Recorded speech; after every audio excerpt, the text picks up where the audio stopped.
Olá a todos, aqui quem fala é Thiago Bignotto e você está ouvindo mais um podcast da plataforma The Valve Club, seguindo com os nossos podcasts, que agora são em áudio e em vídeo e você pode nos acompanhar como e onde você preferir.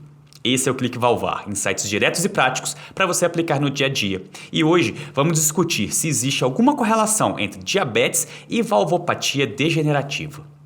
Pacientes idosos são sempre muito complexos e demandam uma abordagem multidisciplinar abrangente. E estudar esse grupo de pacientes traz uma série de insights dentro da cardiologia, desde os estudos primordiais da doença coronariana obstrutiva. A idade por si só é reconhecido fator de risco para doenças degenerativas cardiovasculares. E com a discussão cada vez mais direcionada para as cardiopatias estruturais, buscou-se entender o comportamento dessas patologias nesse espectro de doenças. Muito se debate sobre a estenose aórtica ter os mesmos fatores de risco que encontramos na doença coronariana, visto que suas fisiopatologias são muito semelhantes pelo depósito de cálcio e fibrose do endotélio. Enquanto na doença coronariana temos uma redução luminal do vaso, na doença valvar, temos a perda de mobilidade dos folhetos e disfunção majoritariamente do tipo estenose.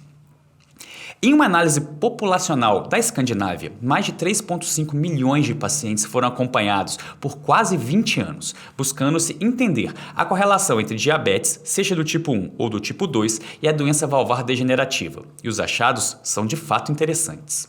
Afinal, a presença de diabetes torna o paciente de alto risco para a doença coronariana. Mas será que esse achado é refletido também nas valvopatias?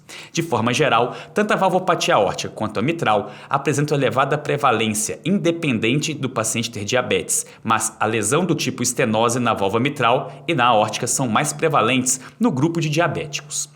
Já a lesão do tipo regurgitativa são menos frequentes, apontando para a fisiopatologia da fibrose e calcificação no desenvolvimento dessas disfunções. Em pacientes portadores de diabetes tipo 2, havia um risco de 62% maior de desenvolver estenose aórtica calcífica e de 128% de desenvolver estenose mitral, enquanto os riscos de desenvolver regurgitação dessas válvulas eram menores do que na população sem diabetes. Quando o paciente apresentava diabetes do tipo 1, o risco de desenvolver as lesões estenóticas eram ainda maiores, com maior acometimento da válvula mitral, até porque esses pacientes ficavam expostos a alterações metabólicas por muito mais tempo, visto o surgimento dessa doença ser em idades consideradas bem menores.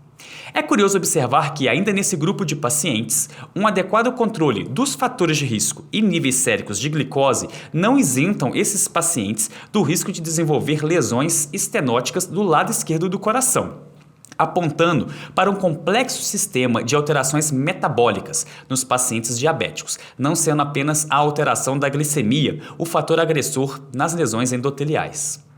Como a fisiopatologia da regurgitação mitral é diferente e tem seu componente funcional como maior prevalente na população global, pacientes que apresentam descontrole do diabetes apresentavam maior incidência da insuficiência mitral. E isso se dá muito provavelmente por doença coronariana concomitante, levando a miocardiopatia dilatada e, consequentemente, disfunção funcional da válvula mitral.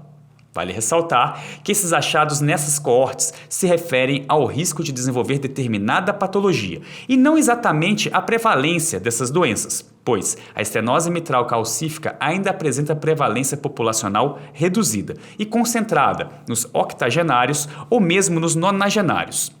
Isso se dá pois se trata de uma doença degenerativa e a área mitral ser bem maior do que a aórtica, demandando por si só muito mais tempo até termos repercussões clínicas consideráveis.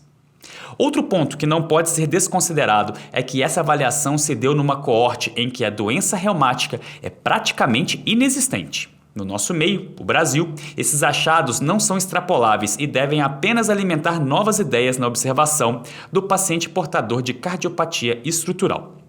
A compreensão maior dessa avaliação populacional é entendermos que os fatores de risco cardiovasculares tradicionalmente discutidos e que apresentam reconhecido impacto negativo na sobrevida também se aplicam na doença valvar, tornando esses pacientes que não apresentam um controle considerado adequado extremamente complexos. Afinal, não seria incomum coexistirem doença coronariana, lesões estenóticas valvares e comorbidades que tornam seu acompanhamento um grande desafio. Bom, era isso. Aproveite para ler mais sobre esse e outros conteúdos no nosso site do Devolve Club. Deixe sua opinião, comente e tire suas dúvidas. Um grande abraço e até a próxima.